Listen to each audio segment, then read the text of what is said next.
In a truly inclusive society, the welfare of the poor and the marginalized are always upheld, and nobody gets left behind in the push for development. This is the opening statement of the Senate Bill number 2117 by Senator Bam Aquino, requiring the use of the Filipino Sign Language insets for local news programs, which he later on described as the bill that seeks to provide the hearing-impaired Filipinos a luxury which many of us take for granted. In the Philippines, 1.23% of the population is either deaf, mute, or hearing impaired. As of 2009, the projected deaf population was already at 241,624 for those who are deaf and 275,912 for those who are partially deaf.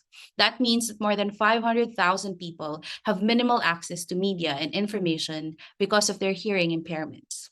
Now, let's take a look at the Filipino Sign Language and its importance to the Filipino deaf community.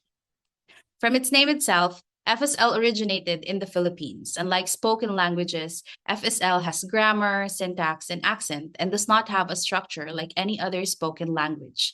FSL is a Philippine distinct sign language system that uses vocabulary and context exclusive to Filipinos. It is the primary building force for Filipinos residing in the country, and it is the core of the progressive view of deafness as a culture and of the deaf and hard of hearing as a linguistic and cultural minority. As of 2001, FSL in an academic perspective is one of the understudied sign languages. There are only 65 linguistics and FSL-related publications as of 2001, proving the need to include FSL in the Philippine basic education curriculum. Many years earlier, the De La Salle College of St. Benilde saw this need, which paved the way for the development of the DLS-CSB Filipino Sign Language Learning Program, or FSLLP, a program that provides students with basic competency for sign language communication. Many years of countless efforts by the college, the Filipino Sign Language Learning Program is positioned as a hub for deaf culture advocacy, targeting students and associates. But the promotion of FSL didn't come without challenges. FSL is commonly misinterpreted as a visual communication based from the Filipino language, and it is also interchangeably mistaken for American Sign Language. The misconception is primarily due to the wide knowledge gap in the field.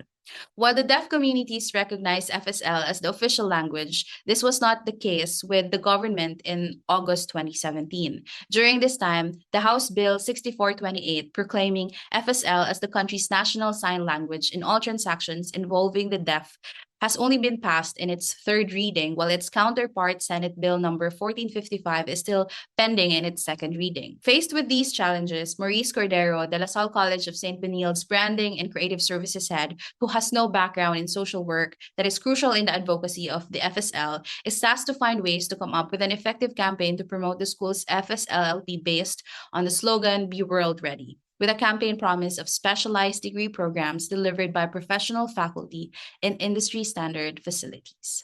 The timeline of this research will begin in September 2018, a month after the passage of the RA 11106, an act declaring Filipino Sign Language as the national sign language for the Filipino deaf and the official sign language of the government in all transactions involving the deaf. The reason behind choosing this specific timeline is that the Republic Act 11106 will be a significant factor in this study, particularly when determining the target market, developing the overall message, and developing the marketing plan. We will examine the case from the perspective of Mr. Maurice Cordero, De La Salle College of St. Benilde's branding and creative services head, who also authored this case. So here's our problem statement. How should the School of Deaf Education and Applied Studies of De La Salle College of St. Benilde promote its Filipino Sign Language Learning Program to increase the number of enrollees per year? Here are our key objectives. The first one is to create an integrated marketing communications campaign that emphasizes the need for working professionals from key sectors to learn Filipino Sign Language. Number 2 is to increase the number of DLS-CSB FSLLP enrollees by 50% by the end of the marketing campaign on its first year, which is school year of 2018 to 2019. And third is to effectively promote DLS-CSB SDS as the institution of choice for FSL learning in Metro Manila. To give us an overview of the areas for considerations in this research, here's JV to discuss the related literature. Thank you, Marian. Now let's discuss the review for related literature that helps us researchers to understand the case we are presenting. The Filipino Sign Language, or FSL, is the most widely used sign language in the Philippines. So the Filipino signers use it as the main sign language because not every member of the deaf community is able to afford to go to school and learn the American Sign Language, which is the global sign language. So FSL promotes accessibility and inclusivity. So FSL is important to the Filipino community because it empowers them if they are able to freely communicate and understood well.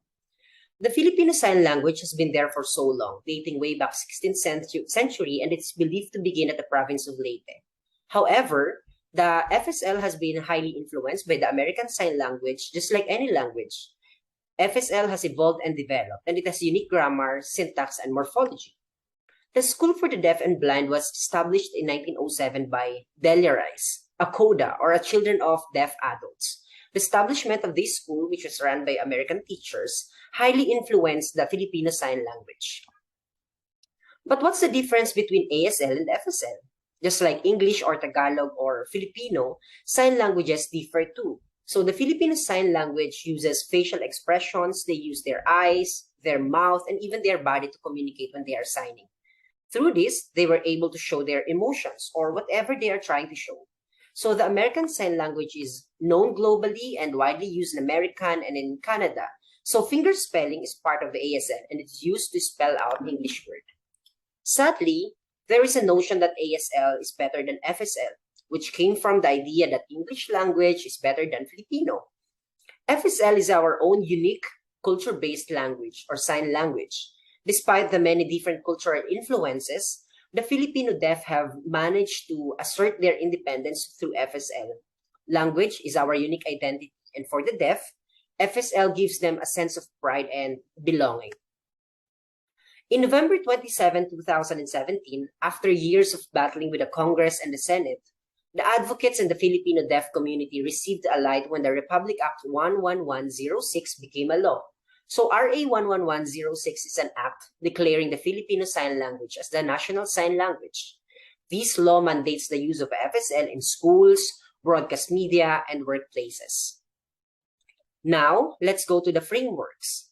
So let's discuss the frameworks that we researchers used. So first, we have the Advocacy Strategy Framework.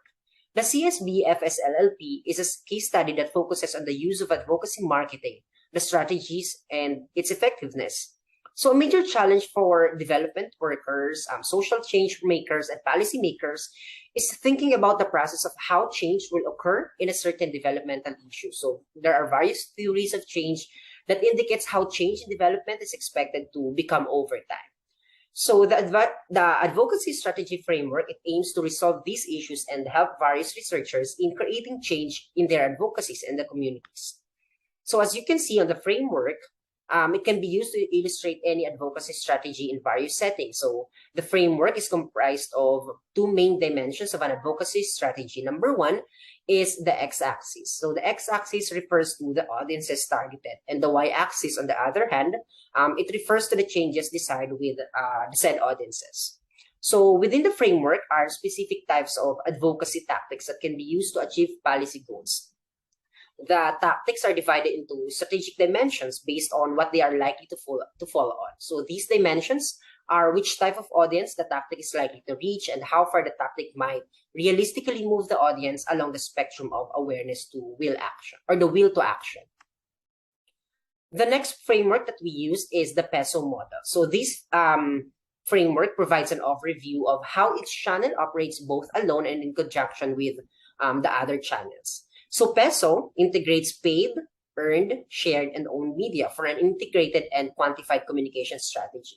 So this lets companies come up with integrating marketing plans, reach more people, and position themselves as the leader in their fields.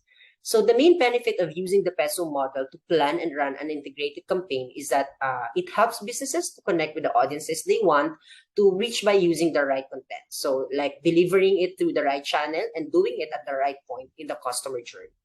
So as mentioned, the PESO model takes the four media types like the paid, earned, shared, and owned media, and you can merge them together. So paid media is like any media that an organization has to pay for it to reach its intended audience. So there are advertisements such as display advertisements, search ads, and boosted social media postings These are all examples of unsponsored media. Earned media, earned media, on the other hand, it refers to the unpaid publicity, also known as the word of mouth, that an organization can obtain due to excellent PR, public relations, or content creations. Shared media, this is essentially the same as social media, sharing interesting and natural content on Instagram. It is an excellent example of shared media. On the other hand, some forms of user-generated material may be included in this category. Lastly, owned media, in common term, this is the material that the organization creates on its own. For instance, owned media may be developed when a business consistently publishes blogs on its website that address topics pertinent to the sector. So when you integrate the four media types, you may find also like the influencer engagement, partnerships, and incentive programs that extend beyond our internal walls. And when the PESO model is working at its best, it can help you establish authority. And authority means you're a thought leader. Others see you as an expert, even your competitors.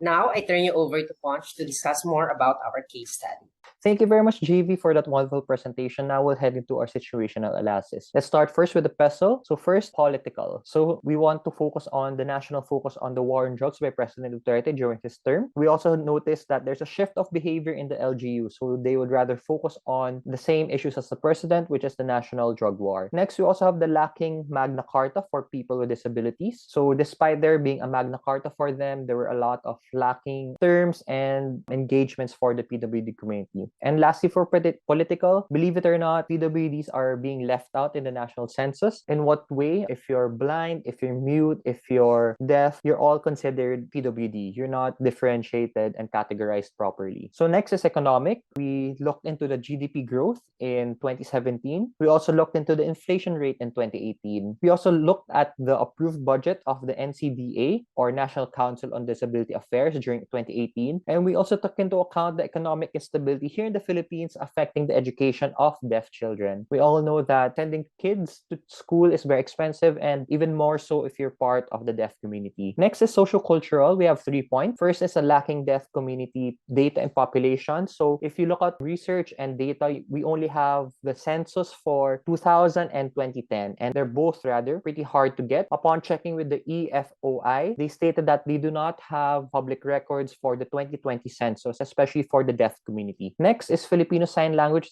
as the main sign language. And lastly, lack of studies for the Filipino deaf community. So in the sense that there's no enough research and it's very hard to find supporting evidences and studies for the specific community. Next is technological. We have 2 here. We use technology to help aid the community of deaf people. So 3D animated videos with the corresponding sign language, and we also have FSL number recognition using technology. Next is legal. We have the Magna Carta for disabled persons. We also have the Filipino Sign Language Law. We also have the Deaf Awareness Week, and we also have Executive Order number 417, or the IRR, for the FSL law. Lastly, environmental. We noted that the COVID-19 pandemic affected the implementation of the Filipino Sign Language Law, and we also took into account the eruption of the Taal volcano, which affected a lot of people. Next, we'll go into our next matrix, which is the SWOT TOAST matrix. First is that DLS-CSB is the only institution that offers FSL. They also have an online presence, and they also offer unique, fast, and affordable sign language program. In terms of the weaknesses, they have low intended target enrollees, lack of proper utilization of their social media platform, and no industry leader faculty, and weak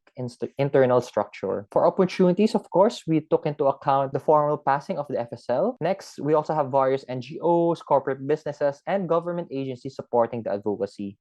We also have third-party organizations creating mobile applications using technology and websites to help the community. And lastly, of course, we acknowledge the celebration of the Deaf Awareness Week. So for threats for this case, we noted that FSL is being challenged by different sign languages, even if it's already been proclaimed as a national sign language. There is also a divide in educational institutions on what sign language to teach. There's also a low awareness for sign language as a whole here in the Philippines. And of course, we also took into account the prolonged review and implementation of the IRR for the FSL law. So in terms of SO, strengths, opportunities, we want to partner up with NGOs who support the same advocacy and community and offer them current services. We also want to lower prices to corporate businesses and agencies that currently employ deaf as staff. We also want to utilize further startup applications and websites made by third-party organizations. And with the passing of the FSL, we want to promote CSB as a premier school that teaches FSL. In terms of weakness and opportunities, we have two here. We want to conduct an internal faculty workshop with NGOs to help have a better understanding and background regarding social work for the faculty. We also want to reevaluate the intended target market and enrollees based on the demand of different sectors. For ST, strengths and threat, we want to recommit to FSL as being the national sign language of the Philippines and CSB as the only education institution teaching this. We also want to bridge awareness for sign language as a whole and use the strong online presence as well. Next is weakness threats. We want to re-educate the internal staff and faculty about advocacy and social work to further strengthen their understanding about it. And we want to again streamline the marketing efforts towards promotion of FSL and teaching of FSL. Next, for Porter's 5 forces. So first is the bargaining power of suppliers, where it's very high. It's because teaching the sign language in the Philippines is a specialized field. So more power here in terms of the suppliers. Next is threat of new entrants for the group. It's very low. Again, this is because teaching sign language here in the Philippines is a specialized sector. Next is industry rivalry, which is very high. As stated in the case, there are a number of competitors despite it being a specialized sector. Next is bargaining of power of buyers. So it's pretty moderate. This is because buyers cannot dictate the prices of the services being provided. Lastly is threat of substitute. The threat of substitutes is moderate because the business is the only institution, which is CSB, that currently offers FSL. So in terms of our competitive analysis, so we have DLS-CSB, Miriam, Link, PRID, and PAID. At least with DLS-CSB, the total would be around 7,400. They're located at Taft, and of course, they have a high online presence. And of course, they specialize in FSL. For Miriam, they specialize in ASL. Their total amount of modules account to 14,000, and they're located in Katipunan Avenue. But they have a high online presence. For Link, they are located in Quezon City and Manila. They have a total module price of 14,000. They do ASL, but they have a very low online presence. Next is PRID. They also teach an ASL, but their total will be around 14,800. They are in Pasay City, and they also have a low online presence. And last is PAID. They have ASL with FSL integration, pretty interesting, but out of the bunch, they are the most expensive with 20,450. They're located at Mandaluyong City, and they have a very low online presence. So that's it for situational analysis, and I'll give the floor to Ali. Thank you so much, Ponch. Now that we know the situation, considerations, and frameworks, let us now look at our ACAs. So based on the recurring themes on the SWOT and TOES analysis, the following ACAs were formulated. The first ACA is to utilize public relations by partnerships with government agencies, local government units, or the LGUs, and non-government organizations, or the NGOs. So let's now look at the pros versus cons for this action point. It is considered as beneficial since government agencies have thousands of employees that can be enrolled in training programs if the FSL law is implemented properly among these mentioned agencies. So, for example, the DepEd, the DOH, and the SWD. However, the government agencies have a lot of programs within their departments, and budget for staff training and development are not their major priority, sadly. DLS-CSB may also be associated with different political parties and ideals, and this may hinder them with connecting with the current government. So let's now look at the rationale behind this ACA. The FSL law was already passed in 2018, which is right after our projected timeline for the case. Partnering with the government, LGUs, and NGOs would help disseminate and implement this law more effectively.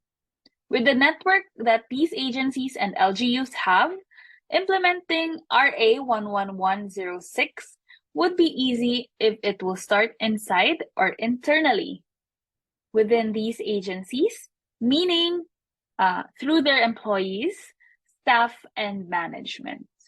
So the key message to be used, we will be using the hashtag DefFilipinoWay. This key message will be used as an overarching campaign message.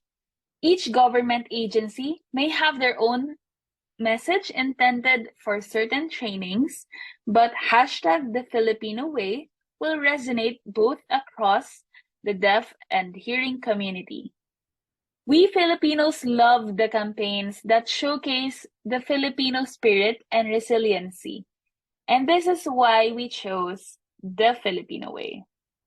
For example, for the Department of Health or the DOH, a campaign slogan, Save a Life, Learn the Filipino Sign Language Now, has a certain sense of urgency and push for action for healthcare workers to do their part as health advocates for the deaf community. Let's now look at our objectives for this action plan. So the first one is to help implement the FSL law. Number 2 is to help increase brand awareness of FSLLP. And number 3 is to be the leading provider of FSL training in different government agencies. For the IMC tools for this action plan, first, we will utilize partnerships as an IMC tool by publishing press and media releases, which are disseminated every time a partnership with the government, LGU, or NGO has been implemented. A sample headline is, quote-unquote, DLS-CSB offers free Filipino Sign Language training for teachers and healthcare workers. So the second is the utilization of social media as an IMC tool. All of the on-ground activation will be supported with a social media post to inform a larger market of these initiatives from the College of St. Benilde. CSB can also share the PR articles on different online publications. And lastly, the usage of celebrities is another IMC tool. CSB can partner not just with the government agencies themselves, but with the celebrity endorsers that they have. So for example, Alden Richards for the Department of Health. There are celebrities and influencers who are advocates of people with disabilities. Here are the government agencies, some government agency and LGUs that would require their employees to undergo FSLLP. So for DepEd, access to education is one of the major challenges of the deaf people as identified by the deaf and hearing community. So DepEd should implement the nationwide learning for Filipino Sign Language of teaching and non-teaching personnel to encourage more deaf people to attend school and gain knowledge. The lack of interpreters in the education system hinders deaf people from attending school. For DOH, aside from hearing impairments and deafness, the deaf people experience other sicknesses and medical conditions too. The lack of interpreters in the hospitals and healthcare services can cause losing a life. A campaign, Save a Life, Learn the Filipino Sign Language, can be launched by the DOH to encourage healthcare workers to learn FSL. Whereas for DSWD, they have a program called a comprehensive program for PWDs. So through this program, the DSWD allocates budget for training, rehab, and development. Moreover, it is intended to enhance PWD's capacities to attain a more meaningful, productive, and satisfying way of life, and ultimately become self-reliant, productive, and contributing members of the society. Now, from national to local, the researchers also suggest partnering with LGUs, of course. So some LGUs are actually role models since they include deaf people as part of their workforce, such as Pasig, Quezon City, Antipolo, Baguio, Antique, Camarines Sur, and the province of Quezon. So for this action plan, the key performance indicators or the KPIs is number 1, the number of training attendees from different government and LGUs. And of course, the number of press releases to be picked up by the publications, whether print or digital. Now for our second ACA, Our second ACA is to empower the DLS-CSB community as advocates of the Filipino Sign Language Learning Program. So let's now go over the pros and cons. The first pro is to, by educating the faculty, students, and staff with the usage of FSL, it will strengthen the university's advocacy for the deaf community and will make a long-term impact on the organization's reputation. The next one is to incentivize the community to engage in a referral program which has a direct influence on improving awareness around FSL. The third one is to empower the community to inspire testimonies and feedback from the deaf and hearing communities. This can provide more opportunities to develop its program in order to address the needs of the target market. Now let's go over the cons. So of course, with this action plan, we will need to collaborate across several DLS-CSB community divisions in which each of those divisions may have their own processes and rules that may impede on the implementation. Number two is to, it may become difficult to quantify the impacts of empowerment, making it difficult to establish a valid success metric. And the third one is by gaining attention and involvement of people in the community, it's harder to engage them, especially at the beginning of campaign. So for the rationale of this ACA, change should be championed from within the community. Mobilizing the community to be advocates and champions of FSL is an effective approach to demonstrate its commitment to its advocacy for the deaf community. So it will also boost credibility and most importantly, have a significant influence on the promotion of FSL, even outside the academe walls. So of course, our key message again for this action point is also hashtag the Filipino way with the tagline, Usapang, Senyas at Kumpas. So Benildians as advocates of the FSL and allies of the Filipino deaf community. So the objectives of this ACA is to emphasize and instill the community and the significance of FSL to the deaf community via education and training. Number two is to urge the whole DLS-CSB community to accept and actively promote FSL inside and beyond campus by actively being active as positive models, advocates of change, and supportive allies of the deaf community. And lastly, of course, to motivate the community to promote and refer enrollees in the program, especially through appropriate and efficient incentive programs. For this ACA, we're going to use, number one, social media marketing as an IMC tool again, using the promotion of the FSL community events, programs, and content using social media. The second one for our premise for this social media marketing is that we will create a dedicated group for the FSL community events and programs for forums, community events, and activity updates, as well as social and networking opportunities for the deaf and hearing communities.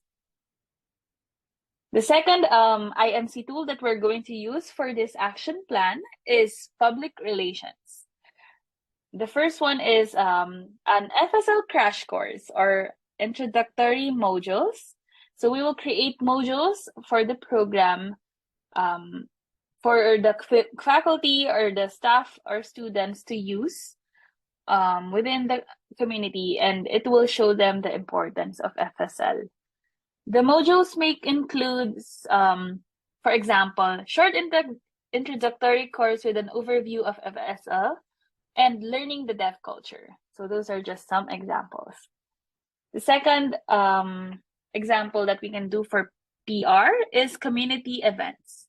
This is going to be done by holding monthly meetings and events to open conversations around the deaf culture, Filipino Sign Language, and such. The third one is through print and newsletter by distributing print collaterals such as brochures, pamphlets, or flyers to educate the community about the deaf. And the fourth one is through outdoor advertising materials, through posters, banners within the campus, through the College of SDEAS, and other relevant areas in the campus. The third IMC tool that we're going to use for this ACA is sales promotion. So sales promotion through the usage of incentives to DLS-CSB students who can refer a friend, a family member, or a colleague to enroll in FSLLP. So incentives can be form of tuition-free referral discounts or swag bags. The target market for this ACA is number one, of course, our primary target market is through the faculty members first, through the educators first, then followed by the students and the staff. The key metrics for this ACA is to number one, the number of community member participating in FSL or deaf community related activities and conversations. Number two is the completion of FSL intro modules. Number three is through the number of FSLLP inquiries or applications. And number four is through the number of employees through the referral program. Let us now look at our recommendations for this case study. So from the two proposed action plans, we have analyzed the best applicable course of action with a weighted decision matrix, as shown in this table, to analyze the criteria and scoring based on 4 factors, which is number 1, the ease of implementation, number 2, cost efficiency, number 3, ease of modification, and number 4, long-term impact. So we have divided these 4 factors into equal weights, and we have found out that action point 1 is slightly higher in terms of our scoring, with 65 out of 100 versus action point 2, which is 55 over 100. So the rationale behind this is considering the results, we formulated that actually both action plans are essential for the success of this language program by DLS-CSB. So with action plan, it uses public relations. Although it may take some time with the implementation, since we are partnering with government agencies, LGUs, and NGOs, we project that this will have a long-term relationship and effects, leading to successful results. So with the passing of the FSL law in 2018, the case analysis timeline fits perfectly, actually, with the possible imposition to partner with these relevant stakeholders. Meanwhile, action point 2, which advocates the FSL within the community of CSB, this may be done at a short-term basis.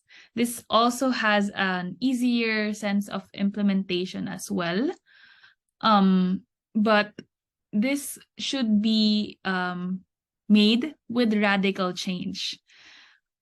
This will only work when everybody's on board, of course. Mobilizing the advocates and champions of FSL is an effective internal approach. So we will start with the educators and the professors, then move to the next secondary target market, which are the students and other staff members of the community. While there's only a 10-point difference within the action plans, we have seen that ACA 1 has prevailed than the other, with the premise that partnering with government agencies is proven to be more effective and widespread to different relevant key sectors. So it will also foster the proper implementation of the FSL law itself.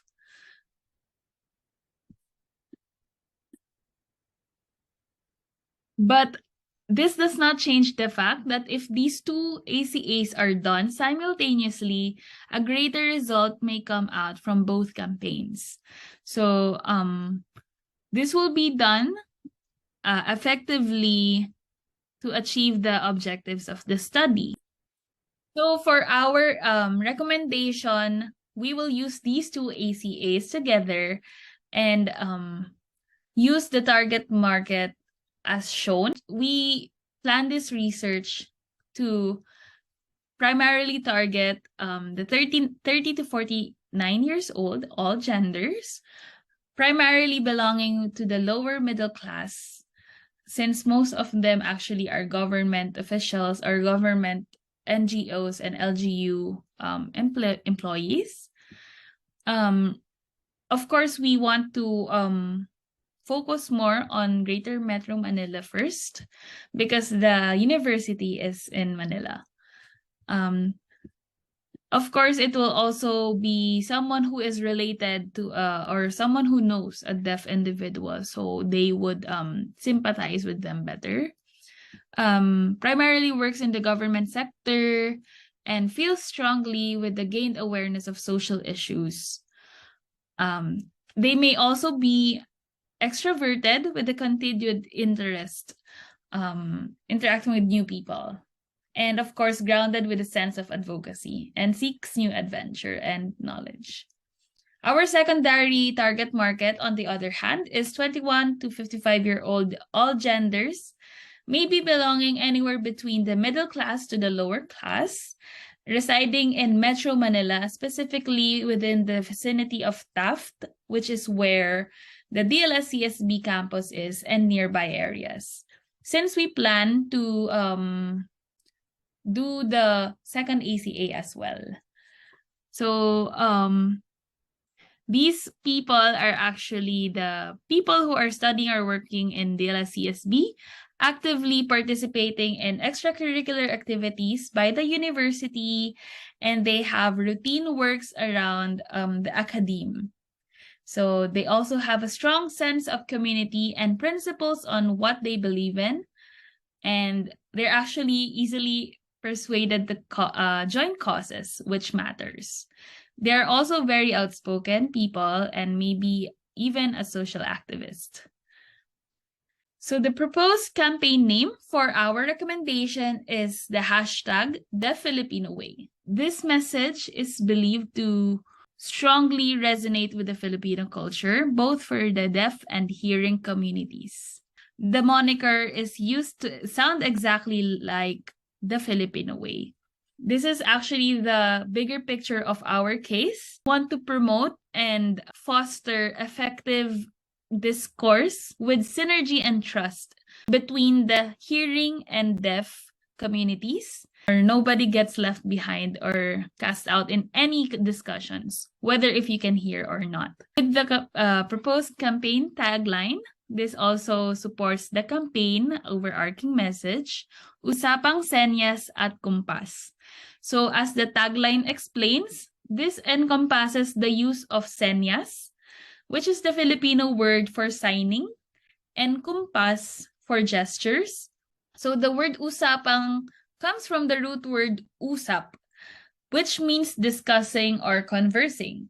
So this tagline actually translates for the need of discussion using sign language, which encapsulates the campaign in a nutshell. So let's now look over our implementation plan and the campaign launch using our IMC tools. So as mentioned, with the passing of the FSL law on August 2018, we have chosen to work within the last few months of 2018 as our pre-work.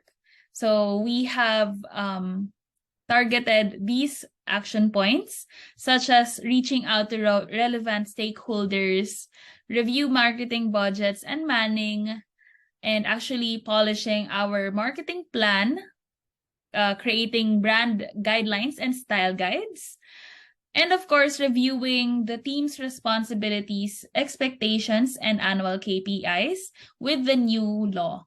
So this is distributed within the last 4 months of 2018. And we will officially start the hashtag The Filipino Way campaign in 2019 from January to December. So we have identified a few action plans within this Gantt chart, which is such as conceptualizing marketing collaterals, of course, every quarter. And of course, posting in social media websites constantly to remain afloat in the social media channels. And of course, running ads as well would be helpful since we have more guidance and materials in social media.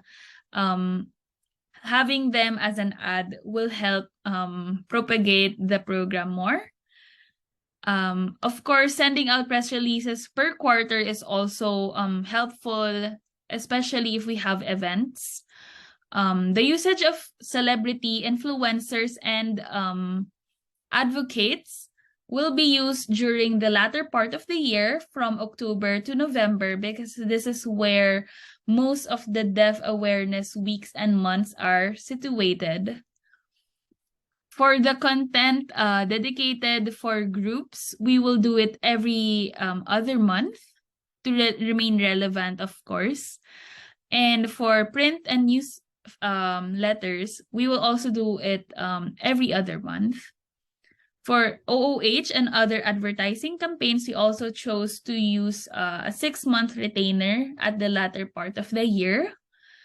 And of course, content on social media will always be present, as well as the incentive system that we plan to roll out by March, once all the details with the administration of CDEAS will be approved. So that is our implementation plan for the hashtag The Filipino Way. And now I turn over the floor to Marian to discuss the final part of our presentation, which is the current status and related cases.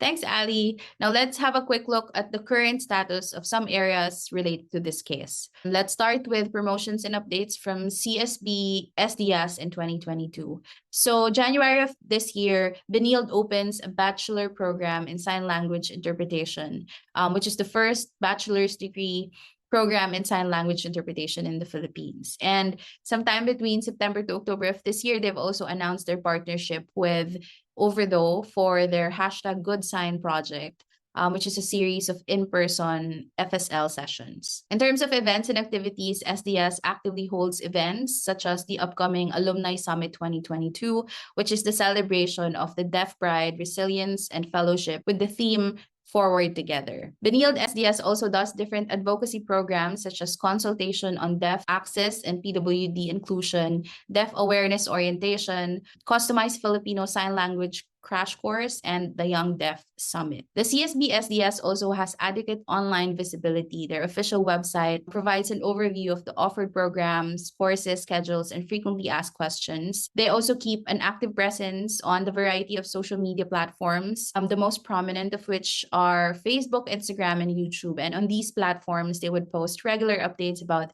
their programs, partnerships, activities, and events. In terms of FSL law updates, the implementing rules and regulations of the Republic Act number 11106, known as the Filipino Sign Language Act, were signed on December 6 of 2021. That was 3 years after the law's effectivity. In terms of education, we've seen some developments, partnerships, and movements for FSL led by the University of the Philippines, the Department of Education, and Komisyon sa Wikang Pilipino. That's about it. Thank you so much for watching our presentation. Have a great day.